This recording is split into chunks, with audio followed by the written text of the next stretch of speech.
My name is Deb Hawkinson. I'm president of FRA and thrilled that you all are joining us today. It should be a really good webinar on megatrends affecting the U.S. forest products industry in the next 5 years. Really pleased that Charlie Levesque with Innovative Natural Resources Solutions will be providing you all with this information. But before we get started, I need to go over a couple of housekeeping notes. First of all, everyone should have entered the webinar with your cameras turned off and your microphones, phones muted. Please make sure that's the case. If anyone has questions, and I hope you do, please utilize the chat feature on your screen, and the questions will be answered at the end of the webinar. The webinar is being recorded and will be available for FRA members on our website sometime next week. And also a reminder, the opinions of our webinar speakers are their own and not necessarily endorsed by FRA. Also, quickly want to go over our antitrust. Forest Resources Association supports members' commitment to full compliance with all antitrust laws. Of course, with our webinars and any meetings that FRA holds, we always want to make sure that this is held to the strictest manner. And at any point during the webinar, anyone feels that we might have ventured into an area unintendedly that compromises that situation, please interrupt the webinar and we'll be quick to address that. So with that, I'd like to now introduce Charlie, which I think many of you may already know who are on the call. But Charlie Levesque is a founder of Innovative Natural Resource Solutions back in 1994. INRS is a forest and natural resource consulting firm with offices in New Hampshire and Maine that works at the intersection of forestry and forest sustainability, land conservation, forest products industry, and renewable energy. Charlie's been the contract executive director to the Northeast State Foresters Association since 1997. Previous to founding INRS, Mr. Levesque was executive director of the Northern Forest Lands Council, the Trust for New Hampshire Lands and New Hampshire Timberland Owners Association. And early in his career, he worked as a forestry consultant for forest industry in northern Maine, New Hampshire, and Vermont, and for the USDA Forest Service in Montana. He's a graduate of the University of New Hampshire and is a licensed forester. So obviously has got a great background in the industry and has done a lot of things to help it succeed in many different ways. So Charlie, with that, I'd like to turn it over to you. Well, thank you, Deb. I just want to make sure that you can hear me. Yes, we can. Okay, wonderful. Thanks for that introduction. So we'll talk a little bit about my firm further, but just for a minute, but we're going to dive in very quickly into looking at overall global trends. We'll then segue to talking about forest industry trends at the global level and then also in the US. And then I'll do some crystal balling as to what it all means for FRA members. But what this really is all about is an opportunity for all of you to maybe take a step away from all the things that you need to do day by day and try to put some context in your daily work with what's going on in the world, both within the forest products industry, but just overall what's happening and how it might be affecting the work that you do. Next slide. So again, Deb gave a nice intro on our firm. We work all over the United States, even though we're based in the US, and we focus on sustainable forestry, the industry, renewable energy, and economic development, and the intersection of all of those things, and have been at it for quite a while. Some of you may know my two partners, Eric Kingsley, who's based in Maine, and also Charlie Niebling, who's based in New Hampshire. Next slide. So let's talk about global trends. Moving on, next slide. So I suspect at least some of you, maybe many of you on this webinar have saw this book in 1982, maybe even read it. I know I read it and I was fascinated by somebody like John Naisbitt taking a crack at really looking at what the huge megatrends are in the world that are really affecting our lives. I know I never really forgot it, and when Deb asked me to sort of put some of these materials together for FRA staff and then also for greater distribution to the FRA membership, I had to go back to this, and it was fascinating to do so. Next slide. So I won't go through all of these, but some of the key things that are relevant still today from Naisbitt's sort of futuring back in 1982 The fact that we had gone from an industrial sort of manufacturing economy to more of an information economy. I think we all know that. I think we're hoping that we're starting to inch back to do more manufacturing in the country, but clearly that's a mega trend that still rings true today. The item number two, we don't have to talk about it any further, but computers and high-tech stuff that we use every day, stuff wasn't around in 1982, so big changes there. At that time, Naismith was really saying we're starting to become a global economy, and really that was a new phenomenon, thinking about it in the 1980s, and now we don't even think about it. We know that things that are going on really affect us, even if they're on the other side of the world. Let's skip the rest of these and go to the next slide. And there's at least one in the last part of the 10 that he identified that I think is still very relevant, and that is kind of the north-south thing in the United States, where a lot of the economy shifted, or at least there was a shift that looked to the south, and that certainly is still relevant. Next slide.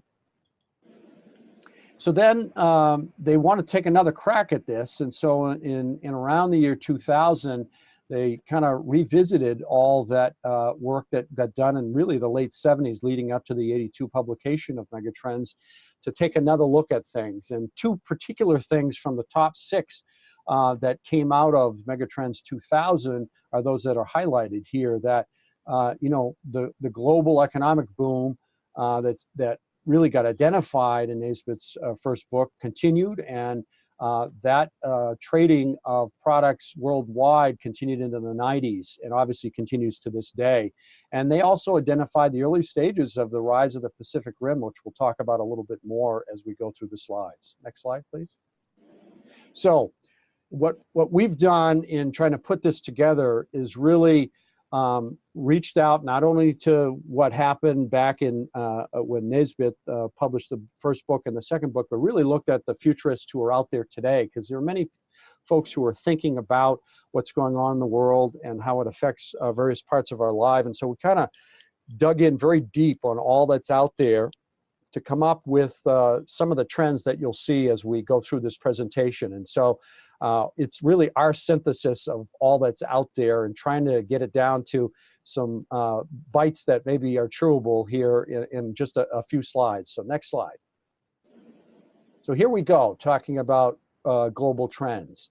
We've got a few slides that look kind of like this that really highlight those. So again, many of these probably are not new to many on the webinar, maybe not to anybody, but the fact is that the high growth areas in the economy of the world are shown in the darker colors here, the Pacific Rim and China and India, that part of the world. I think we know that, but the data really shows it. These slides are really showing data that is recent historical data.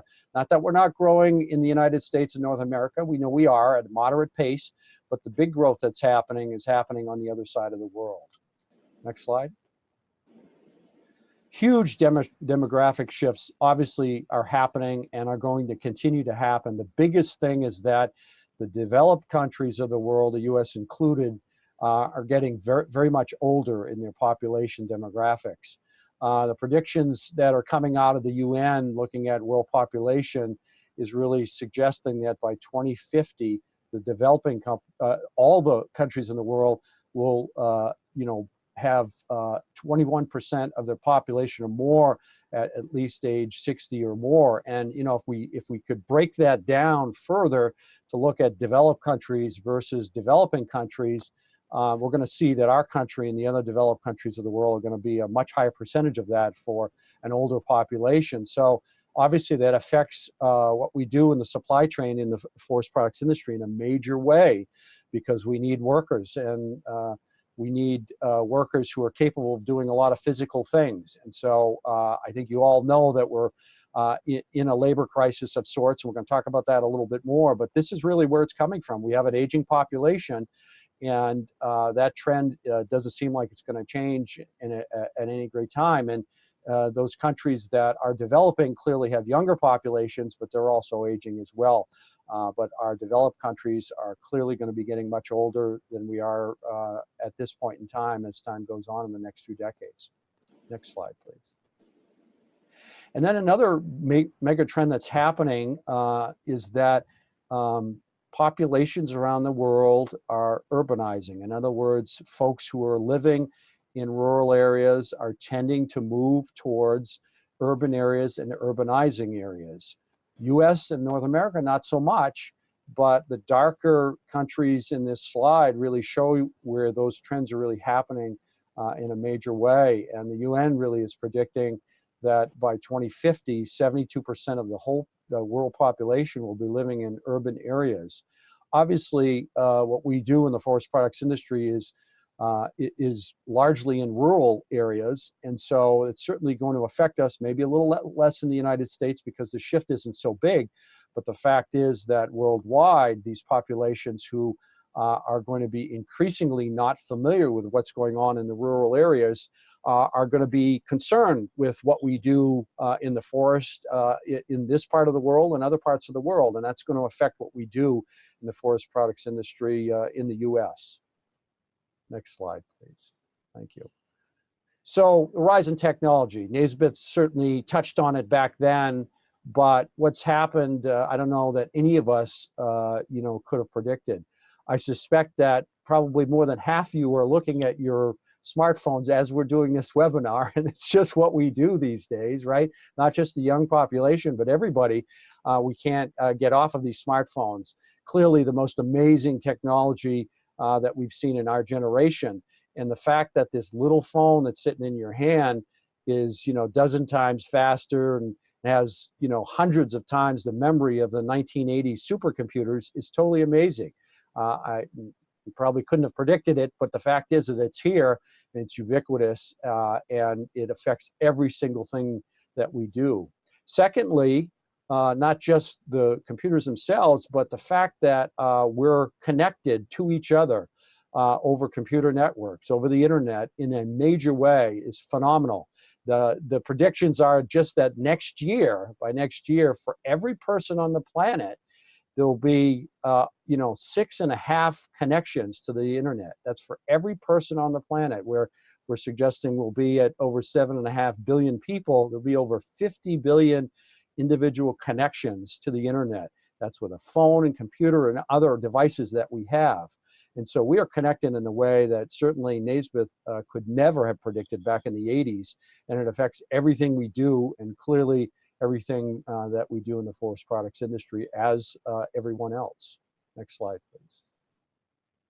And then lastly, out of these large global trends, we know that our population is growing, and it's predicted to be well over 8 billion people by 2030. And so we know that with this increase in population, we'll need more energy, more water, and more food, and more forest products, clearly. We have great technology that helps us get more out of less in all sectors, but the fact is we've got a growing population worldwide, not so much North America compared to other parts of the world, but more resources are going to be needed. That's something that clearly is a trend that's been going on a long time, and it isn't going to stop. Next slide, please. So let's drill down now from these global trends that are somewhat outside of the forest products industry, but obviously affecting the forest products industry, to the trends that are much more forest industry related. Next slide, please. First off, what's happening with world forest products production? So keep in mind that this slide, this bar graph, doesn't have even year changes between the bars, so it's not a true good look at things, because the first one starts in 1980 and goes to 2000 and then 2016, and then just a single year between 2016 and 2017. The point of this, though, basically is that world forest products production, that's all products of all sorts, just in volume, not in value, is increasing over time, and will continue over time. We've got increasing populations, and we're continuing to use more and more forest products. Good for our industry, certainly, and that's going to continue. Next slide, please. So this slide really looks at the world's forest area at kind of 3 timelines. And so the light green is in 1990, 2010 is that yellowish, and then the darker green is 2015. And what it's showing on that bottom set of bars, this is percentage of forest area. And that's why Oceania is looking at a higher percentage, even though the land area is much smaller. But the world as a whole is seeing reduced acreage of forest over time. And it's not to be unexpected. Where we're from in North America, along with Western Europe, in Europe as a whole, we have increasing forest acreage as well. And so some areas are losing acreage. You can see where that's happening. And some areas are gaining some acreage. We're in good shape in this part of the world. And there's some other sister areas where forest area is increasing. Next slide, please. So some major recent global trends affecting forest products industry. Helpful to sort of say, what are the big things that are happening worldwide? Panels, OSB and particle board production in particular are up overall in the last few years and likely to continue, especially in Asia and Europe, and particularly Eastern Europe. Those of us in the US know what's happened with industrial wood pellets, those for export. Huge increase in the volume of wood pellet production from the South in the US. Most of that production going to European countries to address energy production needs, replacing coal in places. And so a lot of that has happened and increases year to year. We also have a burgeoning wood pellet production that's happening in the U.S. that's for domestic heating uses, primarily in the northern parts of the U.S. The overall volumes that are going into thermal heat use are much smaller than those that are going for export production. But the fact is, wood pellet production here and elsewhere is up in a major way in the world. It is a fantastic product. If you're familiar with it, you know what I'm talking about, because it's a solid, very dry wood fuel. And because of the size of it, you can move it like liquid. And that's why we've seen the rise of this, because it's able to be used in a lot of different ways that other forms, including wood chips, just can't be used as easily. And then lastly, overall production and consumption have rebounded well overall for all products after the recession, not just in the United States, but worldwide. Next slide, please. So I want to talk just a little bit in the next few slides about importing and exporting of forest products worldwide. And these are the three biggest importers of forest products, China being the #1 in many different categories. The UK, particularly in wood pellets, what we were just talking about in the previous slide. And then Germany is the #1 importer of paper and paperboard products. Not something I would have guessed, but the data, in fact, shows that. Next slide, please. I'm not going to go through everything that's on this talking about exporting, but you can see that we've highlighted the US in red here to give you a sense that as exporters, the US is a major exporter of all kinds of forest products. And that's a good thing. That's where a lot of our growth opportunities are. We're going to talk about that a little bit more for US produced forest products. But in most of these categories, except for wood-based panels, we're in the top few of exporters of these various categories of forest products in the world. And so that's a good thing. I think many of you are involved in exporting, and so you understand this. And this really puts some context in it. Prior to seeing sort of all this in one place, I didn't really have a sense of where we stood, even though I knew we were very large exporters of forest products and wood products in the world. This certainly shows it in a major way. This data is just from the last couple of years. Next slide, please. This slide actually, for me, is the most fascinating. It didn't come in this form. We were able to drill down, and this slide doesn't have the source, but this is UN and FAO data just from 2017. And this is a slide on its mega look, is showing who are the biggest consumers of all wood products, all forest products in the world. And I really didn't have a sense before plotting this stuff out that it would really look like this. And unequivocally, what we can see is the US and China are the biggest consumers of the world's forest products. We probably had a sense for that, but this really shows it in a major way. It's broken down by color here to show you the various categories. I suspect that even though it's 2017 data, there may be something missing in here on domestic wood pellet consumption, but it may be that it's just really too small compared to the industrial wood pellet consumption that is going on, that we talked about, that's happening in Scandinavia and the United Kingdom in particular, and in Germany and Korea to a lesser extent.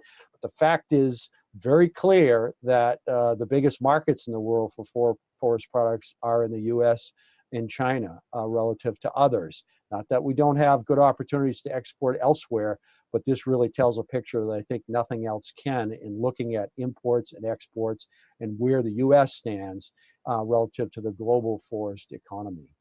Next slide. So now let's drill down further and take a look at what's happening with the trends in forest industry and forest products in the US. So next slide. So I think we know that we've got a lot of forest land in the US and a lot of private forest land in the US, and this is kind of one of those representations to show us where most of the forest land is in the country. The next slide. And we have timber. We have forest land. We have forest land acreage that is very stable, and in some cases, in some states, it's actually increasing over time. But we're not losing much forest land in the US, and chances are that's not going to change a whole lot as we go on in the coming decades. So we know that we have a very robust timber economy, and we have lots of timber standing in our forest in the country. Next slide, please. So, like the slide I showed you for the worldwide production of forest products, this one takes a look at just the US doing the same thing, looking at cubic meters of all forest products over time. This one has a refined data set coming from mostly from the US Department of Commerce, which is able to show year to year. So the trends here are truer than that one that I showed you on the world production, which kind of skipped some years. So it didn't show kind of the good trend that you want to see when you have equal time frames between bars in a bar graph. So this one starts in 98 and goes to 2017. And what it shows is that clearly we had great production before the recession. And then you can see dipping into 2008 and 2009, what happened overall with forest products production. And you all know it because you lived it. And certainly we've come out of that recession in the forest products production, but we're not back to where we were prior to the recession in overall production, at least up onto the last full year that we have data in the US, which was 2017. But we're doing pretty good, and the trend is suggesting that it's going to continue to increase over time. I'm looking for that 2018 data to be available anytime, and they'll tell us where we're continuing that trend or not. Next slide, please. And then let's dive into the export thing. So what we looked at was modest growth in recent years in overall production, but look what's happening with exports of forest products from the US. Remember that crazy slide that had the US in red identified in all the product categories, showing that we were big exporters? Well, here it is. We've been exporting, and we've got a trend here that's looking from the same 1998 to 2017 period, where we were increasing in a major way in all forest products exports, even prior to the recession. And look, for exports, we kind of have a blip. I mean, clearly it shows it in starting in 2008 to 2010 in that period, but it's really a smaller blip than we saw in overall production reduction during the recession. And then after the recession, we have gone gangbusters in our exports from the US. And so remember those slides that looked at imports and exports, where we're doing really well in the United States forest products economy is tapping into export opportunities for forest products. And so that's continuing, not really sure. Got a little dip there in 2015 and 2016, and I'm guessing that we had data from 2018, it would look like it's heading up again. And so we've got a really good trend going on, and we're really, as a country, as a forest products industry nationally, really tapping in well to the export opportunities that are out there. Next slide, please. So I think many of you know that US housing starts are a key economic indicator for the forest products industry. And this one tells a really, really substantial picture, as you can see. Remember what got us into the recession with the free and unrestrained capital that was available for the housing industry that led to our recession, we clearly had U.S. housing starts that were not sustainable happening before the recession period, and that led us right into the recession when mortgages started going belly up. Coming out of that, we have seen obviously an increase, but look at the difference really where we're at about today is really about half of where that peak was in whatever 2005 period for annual housing starts. Now, I suggest that we've got a nice steady increase going on here. We're probably at a much more sustainable level, something that we can all count on, where we're not going to get in trouble, hopefully, as we did back when all of the financing woes happened to us prior to and leading to the recession. But the fact is that our housing starts, which drive a lot of the solid wood side of our forest products economy, are really night and day compared to where they were before the recession. But don't expect them to get back there. And frankly, I'm not sure that we want them to, because they were likely at unsustainable levels. So this tells a really important picture for us, but it's got a nice trend going in the right direction. Next slide, please. And then along with that, the structural timber that goes into our housing stock, this shows that we've got a nice increase from the recession in U.S. softwood lumber demand overall. So good trends in what's happening with housing starts and with U.S. softwood lumber demand. So really good things coming out of the recession, going in the right direction, along with our exports. Next slide, please. So let's look at some of the big issues that we've got facing us, given all of that data. These are things that you know, and things that you're going to have to deal with as time goes on in the next few decades, certainly in the next 5 years as we're trying to focus with this webinar, but well beyond that. State after state, we know that the average age of loggers is increasing, and it's really in the late 50s and getting older pretty much everywhere in the country. The bright thing that's going on is that we've got new logger training programs targeting that part of the young population, high schoolers and post-high schoolers who are interested in running machines and working in the woods. And some of these programs are starting to bear some fruit. They're very tiny, but they are putting out some of the next generation of loggers. And so we've got a huge challenge. Some of this is being worked on, and FRA itself is working on some of these key issues around the workforce overall, but loggers in particular. And so that's a challenge we've got before us. It's a major issue. You all know it. And clearly it's not going in a good direction. But the bright light is that many folks are working on training and trying to get younger folks interested in the profession so that we can have a full logger workforce in the coming years. Next slide, please. So everything I've talked about up until now really has been based on historical data, some of it very recent data.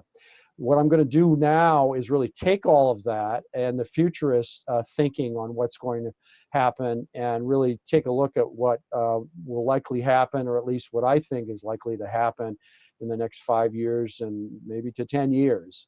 But I want to, give you a disclaimer.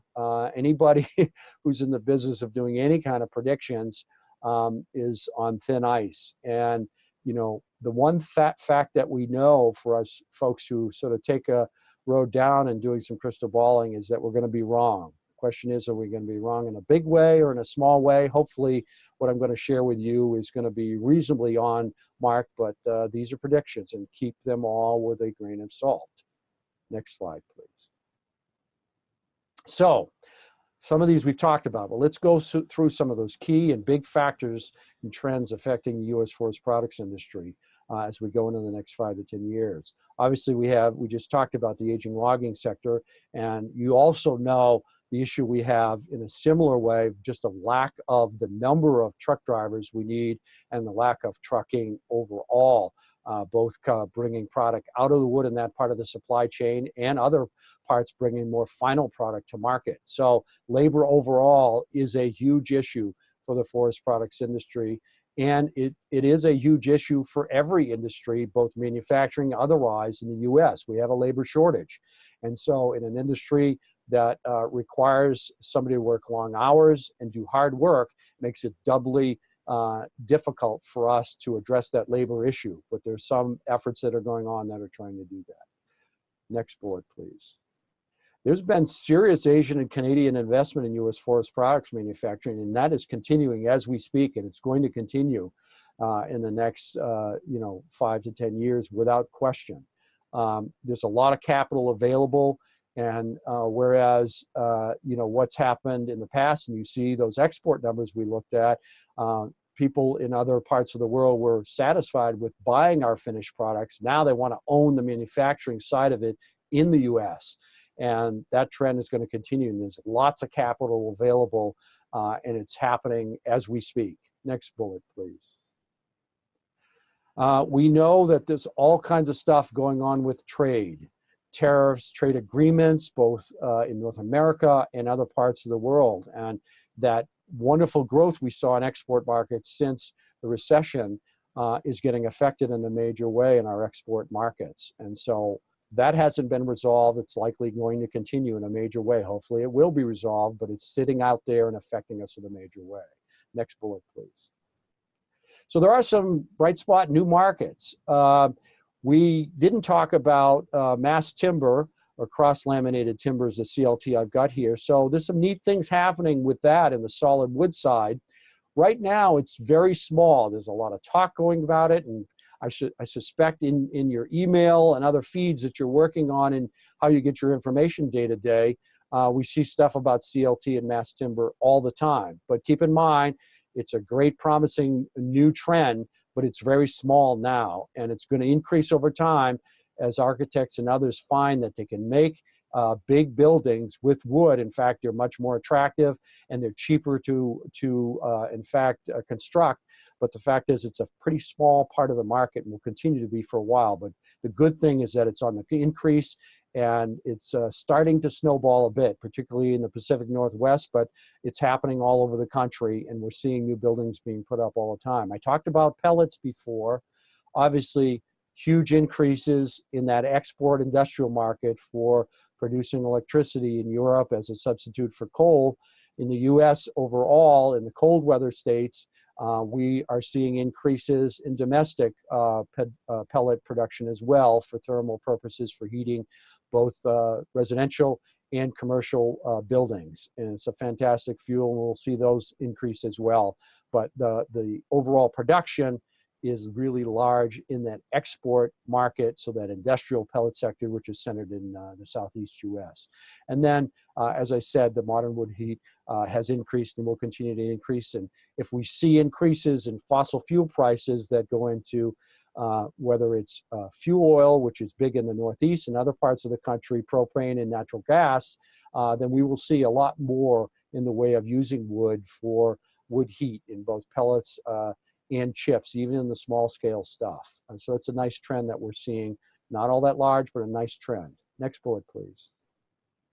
So emerging markets, those of you who were directly affiliated with what's happening at pulp and paper manufacturing sites, you already know that your research people and other folks are either trying to co-locate, or your research people themselves are trying to find all and actually manufacture and sell all kinds of new products, where traditionally we might have pulp and paper coming out of these facilities. We're now getting chemicals and all kinds of other products that are based on that manufacturing process in pulp and paper mills to yield all kinds of other products. And along with that, or separately but in similar ways, we have grand opportunities to see more liquid fuels, bio-oil in particular, to come directly from the same feedstocks that go into pulp and paper mills and for energy. And the use of biofuels will probably increase. We've got some issues around federal regulations and RINs associated with that.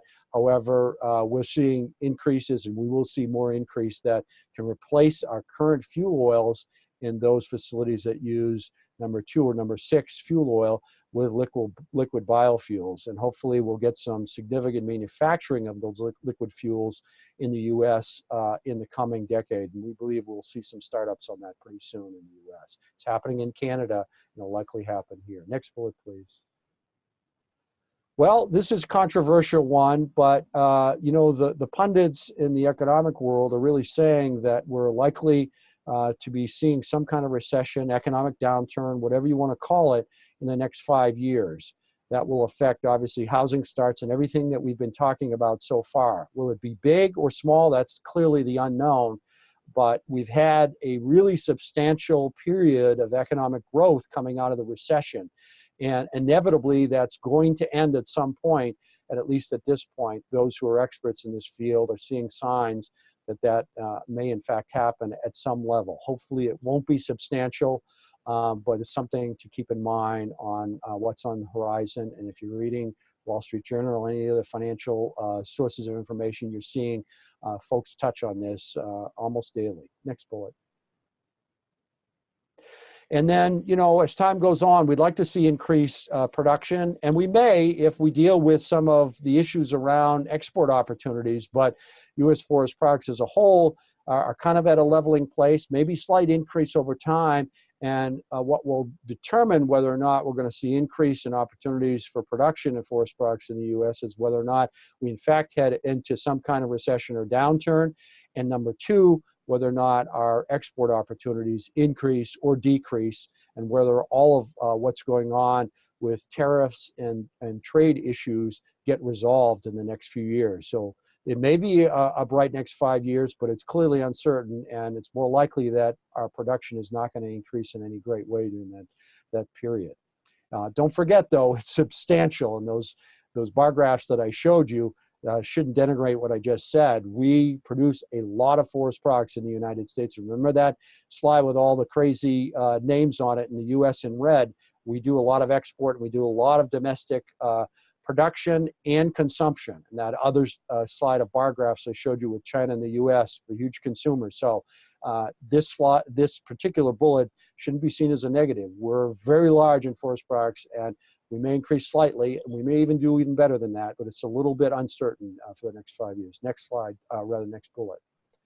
And we didn't talk about exchange rates, but obviously exchange rates affect what happens with import and exports in a major way.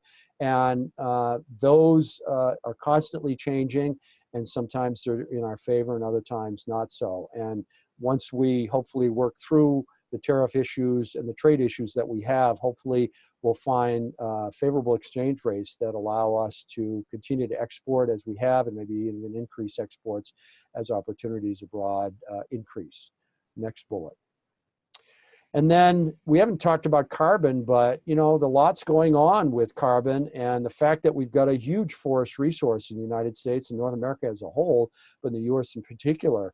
And you know, we're talking with people in the forest products industry, landowners who own large private holdings, who I would suggest that 5 years ago, in fact, some of them even a year ago or a couple of years ago, said that whole carbon thing and selling carbon off my forest land is not for me. We want to keep it open for all opportunities to grow forest products, to be able to manufacture forest products as our products. But a lot of those people are rethinking it, and a lot of larger owners have gone down a path of doing carbon projects. But remember, these carbon projects are not a zero-sum game. You can do a carbon project and still harvest timber and still get some of your income from the traditional forest products, and more people are starting to explore that, in fact, doing projects around the country, and we expect that to continue. Now, the thing that has changed is that the regulatory market, which was basically a 100-year market coming out of the Air Resources Agency in California, is likely going to be limited to California forests only as time goes on, where it's been open to the country. And so where this is shifting to is in the so-called voluntary carbon sales. And these markets are really 40-year markets. So a lot more attractive than thinking about 100 years of tying some of the assets up in your forest. Next slide, please. So here are the big take-homes. Remember, this is our interpretation of all this stuff that we've talked about so far. First bullet. So again, domestic markets, as I said in a couple slides ago, for forest products are still huge, but we probably won't grow much at all in the coming few years. And that could be, in fact, changed if we work out everything that's going on with our trade woes in the world, and we open up continued operations around export, and we don't see much of a domestic downturn in our economy. If all those things happen, this might not be true, but right now things are pointing for us not to see a whole lot of increase in domestic markets in the next 5 years at least. Next bullet, please. So as all the slides show, our real opportunity for substantial growth, remember that early slide in the Megatrends showing what's going on in North America at 2 to 3% annual growth in the economies overall, whereas in the Pacific Rim, certainly double that or more. Opportunities for growth in the U.S. forest products industries are really in those export markets on the other side of the world. And we've got a little blip going on right now because we're having a trade war with some countries in the world that, amount to a substantial part of the world's economy. And so that's where our real opportunities for substantial growth in U.S. forest products. And at this point, it's really unclear whether or not we're going to have opportunities to continue to grow in any major way with exports. Hopefully we will, and we'll know that in the next few years. Next bullet, please. Something we haven't talked about at all, but is clearly a big trend that's going on. All you've got to do is go into manufacturing facilities these days, be it a sawmill or a pulp and paper mill or a wood energy mill, and you're going to see all kinds of new tech and efficiencies going on to reduce costs in our manufacturing, in that sector, so that we're producing product that is less expensive to produce to allow us to produce more of it for less in the way of inputs.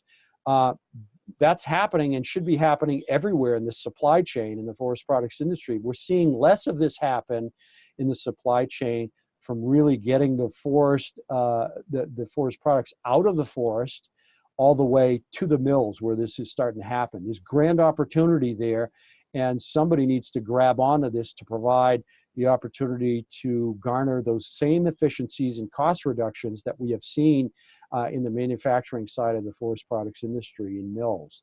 And so we suspect that there's an opportunity there. Will it be fulfilled? We shall see. But keep in mind that there are a lot of people that are working a lot of things so that we can see opportunities for efficiencies and reduction in cost happen in that early part of the supply chain as well. We'll see what happens in the next 5 years, but there's grand opportunity. Next bullet, please. And then we talked about labor a number of times, and clearly we all know that we've got challenges in the labor sector, both in the logging sector, but also, of course, beyond that in trucking and all sectors of manufacturing. And so we're competing with other sectors for labor in the United States. And as I said earlier, it's difficult. We've got an industry where you've got to work hard, and not to paint a broad brush, but probably fewer people today compared to 25 or 50 years ago are willing to work hard for their pay. And so it makes it even more challenging for us to find labor as time goes on. And so that's something that we're going to be dealing with without question. Next slide. So to wrap up, the wood is in these parts of the world. The timber, the forest are in these parts of the world. We know that. And next slide, please. And here where the markets is, a composite photo that's showing where the people live in the world. And so we've got the forest, we've got the timber, we've got manufacturing in the U.S., and the markets are here in other parts of the world. And you're going to see a lot more lights in that Pacific Rim as time goes on.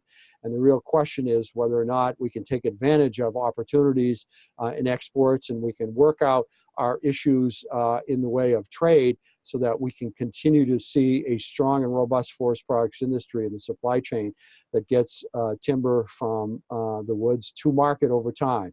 We're kind of bullish, and we hope that we're going to see something substantial, but that really kind of ends where we kind of sum up where we're at this point.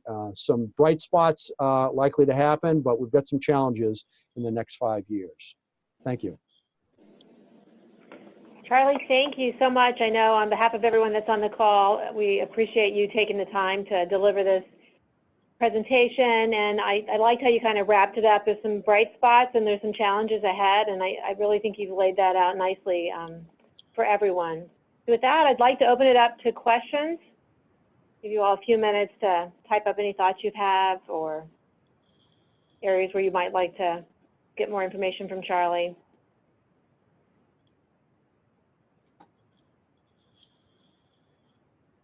I must have hit all the right spots. That's what I'm thinking. I'm thinking that you've covered everything, and that's not to say if something does come up afterwards and you have some questions, please don't hesitate to get in touch with me, and you know, Charlie would be happy to respond. Absolutely. But as I mentioned, call or email me directly. That'd be fine as well. That's great. Thank you, Charlie. And as we mentioned before, we will have this on our website, but it's for FRA members only. So actually, we have a question that just came up, Charlie. It says, will the recession begin after the 2020 election, no matter who wins? Yeah, boy, wouldn't it be nice to be able to crystal ball that one, huh? I mean, you know, we've been at the brink only because we've had such a substantial period of time of economic expansion after the recession. And so what has kind of pushed us in that direction substantially, but not only, has been what's going on with international trade. If we can work those things out here in the next year or two, and I'm bullish, well, hopefully we will be able to work those things out. If they are worked out and we've got better relationships in the way of trade with the rest of the world come the next presidential election, I suspect it won't probably matter a whole lot who is reelected at that point. If we haven't worked those things out, hopefully we're on the path of that, but whoever gets into office at that point in time is going to have a lot of work to do, because we've got a lot of work to do right now. So good and excellent question, and I'm hopeful that this stuff will be worked out before the election. But boy, as we lead up to a presidential election like this and what's going on with the impeachment hearings, boy, it's a raucous time for us to be hopeful that these kinds of things are going to be worked out. But I've got my fingers crossed. Thank you. Raucous time in Washington, D.C. I think that sums it up about right. Certainly how we're feeling. But I do think there's a lot of bright spots there, and I think good opportunities for us to have some information to think ahead as we plan for the coming years. And I just appreciate you doing this for us, Charlie. So with that, thank you all for being a part of the webinar, and look for, actually we have another question that just came in. What do you think the newest, they're still typing. Let me let them finish.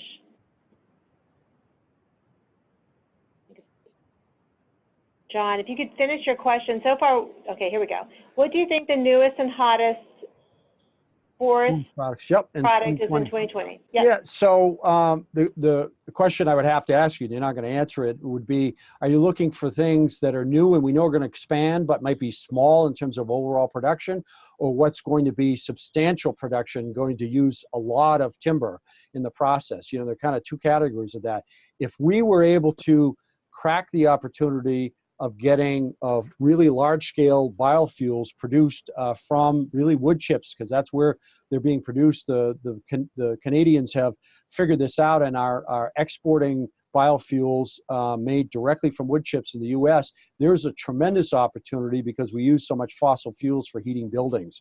So if we can crack that and get some manufacturing plants, the plants that make biofuels are not insignificant. They use you know, anywhere from 200,000 to 400,000 tons of wood chips a year as input feedstock. So, you know, that's a substantial, you know, opportunity that we're hopeful about.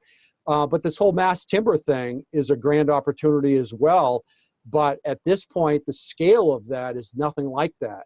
You know, the plants that we have in the U.S. making cross-laminated timber are not that large, using a few million board feet a year of lumber as feedstock to put together these large panels. So grand opportunity there as well. Just the scale right now is probably a little bit less, but those are a couple of good opportunities that we believe we're going to see some substantial increase in, and the issue is really one of scale. You know, and Charlie, just to add to that too, and you touched on it in your remarks, the new things that are coming out of the paper and pulp industry and how they're, yep, you know, chemicals and new products.